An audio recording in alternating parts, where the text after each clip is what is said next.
लेकिन जब जमाते हो कहने लगे पड़ी रहने दो, कभी एक आध बार पहनने में आ ही जाएगी, और तुम चले जाओगे और चीज़ यहीं पड़ी रह जाएगी। इसलिए अपने जीवन में सिर्फ पश्चाताप नहीं करना। पश्चाताप तुम बहुत कामों को कर लेते हैं और उन्हीं को करते हैं, लेकिन प्रायश्चित साधु करते हैं, और एक बार नहीं 3-3 बार प्रायश्चित करते हैं, पश्चाताप करते हैं।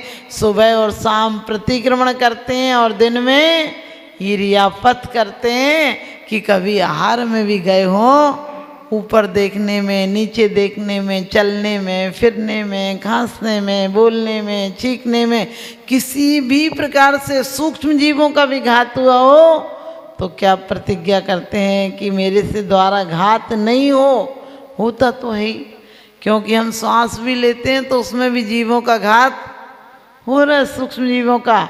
लेकिन हम यदि दिल से सोचते हैं परमात्मा वो दशा प्राप्त हो हमको जो कभी दोबारा गलती नहीं हो। निंदा करे, स्तुति करे, तलवार मारे, कहते निंदा करे कोई, स्तुति करे, और या तलवार मारे, और या आरतियों को उतारे। अर्गाव तारण असी प्रहारण में सदा समता धर। वास्तव में मुनिराज हैं। राजा श्रेणिक का दृष्टांत ले लो। मुनिराज पर राजा श्रेणिक ने सर्प डाला था और रानी चेलना ने सर्प हटाया था। लोग कहते हैं राजा श्रेणिक ने हटाया था, हमने कि रानी चेलना ने हटाया था। जब मुनिराज उपसर्ग मुक्त हुए तब तो ध्यान तोड़ा, वरना वो तो ध्यान लीन थे। लेकिन जब उपसर्ग टूटा तो कैसा आशीर्वाद दिया दोनों को, उभयोर धर्म वृद्धि रस्तु, कि दोनों को धर्म वृद्धि हो। तब जाकर उनकी समता देखकर राजा श्रेणिक का चित्त बदल गया, और चित्त बदलते ही उनका चारित्र भी बदल गया। भगवान के समोसरण में प्रथम श्रोता हो गए हम और आप भी। आज हमें कम पुण्य नहीं मिला है, साक्षात भगवान अरिहंत प्रतिमाओं के दर्शन हो रहे हैं, और हमें जिनवाणी के शब्द सुनने के लिए मिल रहे हैं। यदि जानवर होते तो हमें आने मिलता कि यहाँ एक शराबी भी आ जाए तो लोग उसे बाहर कर देंगे, लेकिन हम और आप सब मोह की, निंदा की शराब पीकर बैठे हैं। तो अपनी आत्मा का परिमार्जन करना है, आत्मा की आलोचना करना है कि आज तक हम क्यों भ्रमण किए। 2 पंडित जी आए थे कथा करने के लिए एक सेठ के घर, तो सेठ जी ने कहा सुना है कि बहुत अच्छे हैं, इनको तो बहुत ज्ञान है। एक नहाने गए थे और दूसरा बैठा हुआ था। उन्होंने कहा जो बनारस से पंडित जी आए हैं हमने सुना बहुत ज्ञान है। तो वो दूसरा इलाहाबाद से आया था, कहने लगा अरे बनारस वाले को कुछ ज्ञान भी है क्या, वो तो बैल है, कुछ भी नहीं आता है, 2-4 शब्द रट रखे हैं। हमें देखो हम इतना उसमें बहुत प्रशंसा की। फिर जब दूसरा नहा कर आया तो फिर सेठ जी ने वही बात कही कि सुना है जो इलाहाबाद से आए बहुत अच्छे हैं। उन्होंने कि उसको कुछ आता है, पूरा गधा है, गधा, कुछ भी नहीं आता उसको तो। और खाने का टाइम आया तो सेठ जी ने डलिया में एक में भूसा रख दिया और एक में घास रख दी। तो उन लोगों ने कहा सेठ जी क्या इंतजाम कर रखा तुमने खाने का, हम लोग जानवर हैं क्या। बोले हमें पता नहीं, आपने जो परिचय दिए थे हमने उसके हिसाब से इंतजाम कर दिए हैं। तो ध्यान रखना, हम किसी को गलत कहेंगे तो लोग हमें गलत कहेंगे। हमारे अंदर ऐसी क्षमा आना चाहिए पार्श्वनाथ की तरह, कितने भव उपसर्ग करने वाला भी एक दिन उनकी क्षमा से झुक गया। तो हमें कोशिश करना है। निंदा कहते निंदक नीरे राखिए, आंगन कुटी छवाए, और बिन साबुन में नीर के निर्मल करे स्वभाव। क्योंकि कहते हैं कि निंदक को अपने पास ही रखना ताकि तुम्हारी गंदगियाँ धोता रहे।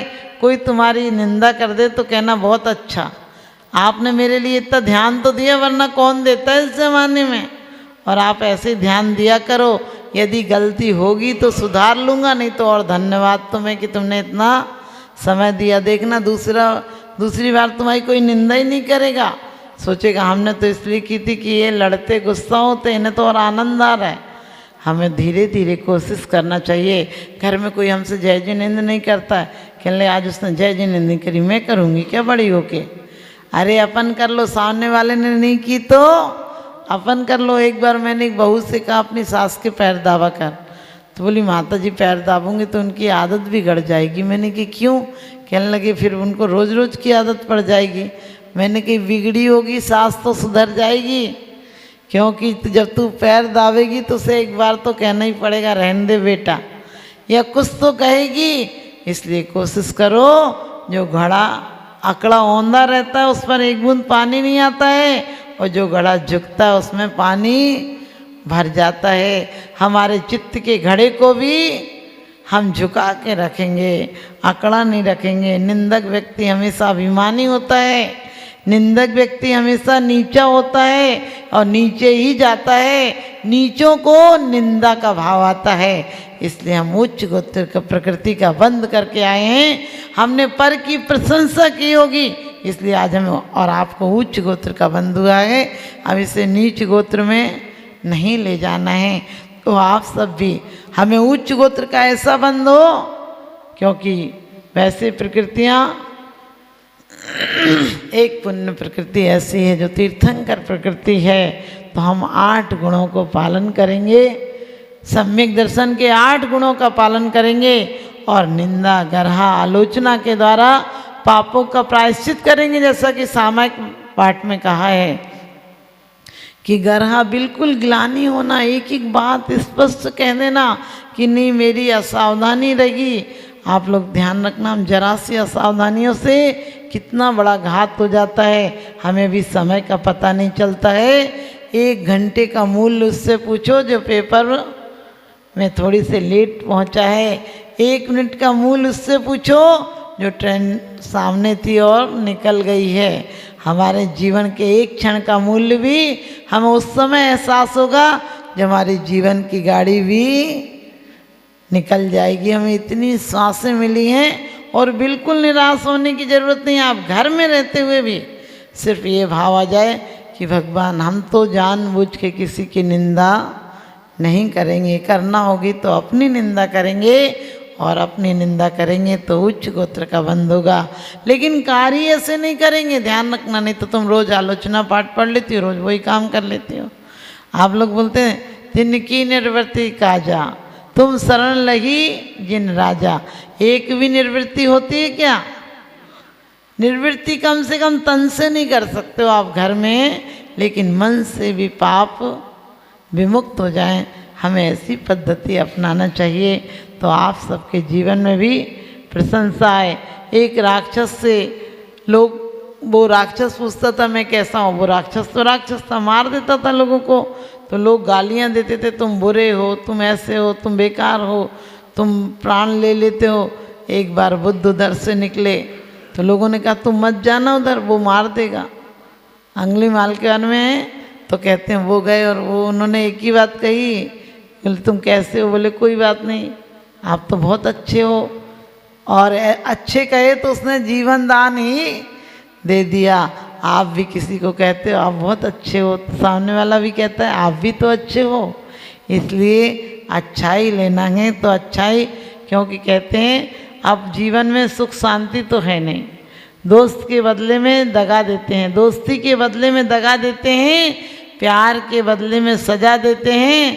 एक माँ बाप का दिल ही तो ऐसा है, वरना कौन मुफ्त में दुआ देते हैं, कौन मुफ्त में दुआ देते हैं। आज वास्तव में माँ बाप का दिल ऐसा होता है कि बच्चे गलती करने वालों को भी दुआ देते हैं। बच्चे को आपने देखा, छोटा बच्चा होता है, गोद में होता तो लाते मारता है, लेकिन माँ फिर भी उसे प्यार करती है। तो जिस दिन हमारे अंदर इतना ममत्व का भाव आ जाएगा, उस दिन दुनिया में कोई दुश्मन नहीं होगा हमारा। तो हम बने भौरे की भांति बने।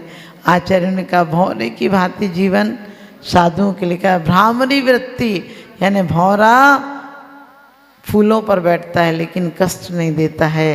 तो हमारी वृत्ति भी ऐसी हो कि हमारे जीवन में हमारे द्वारा किसी को कष्ट नहीं हो।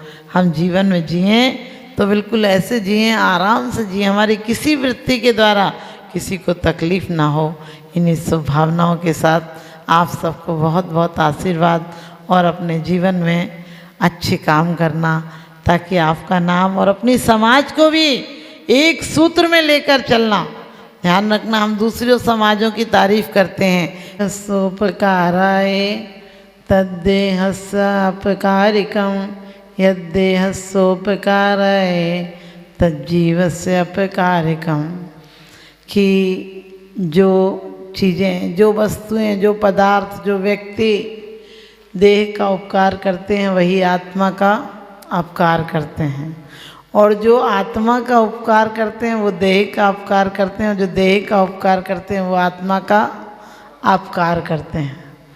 क्योंकि विषय, भोग, वासनाएं, हमारा राग द्वेष की परिणति देह का उपकार करती है, देह का उपकार करती है, सुख सुविधाएं देती हैं, आनंद लगता है नहीं, लेकिन क्या लगता है, परिवार में जन्म लेते हैं हम तो खुशी होती है, लेकिन विचार करके देखो हम तो रोते हैं और परिवार हंसता है।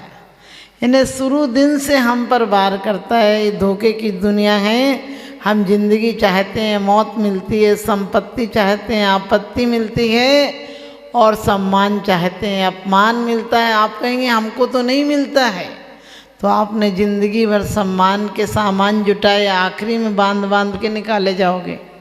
ये संपत्ति, आपको सम्मान से अपमान मिल रहा है। आप जिंदगी भर कमाओगे और अंगूठी तक उतार ली जाएगी और बांध बांध कर और निकाला जाएगा ताकि लुढ़क के घर में वापस नहीं आ जाओ। आपने चाहा, जिंदगी और मौत हाथ लगती है, क्योंकि जिंदगी, लोग कहते हैं संसार में सार नहीं है।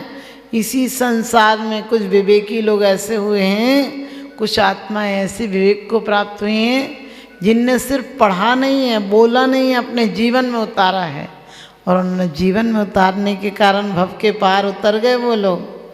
हम किसी की मौत को देखकर किसी की मौत समझते हैं, उसमें हम अपनी मौत नहीं याद आती है। हम लोग कहते हैं बेचारा मर गया।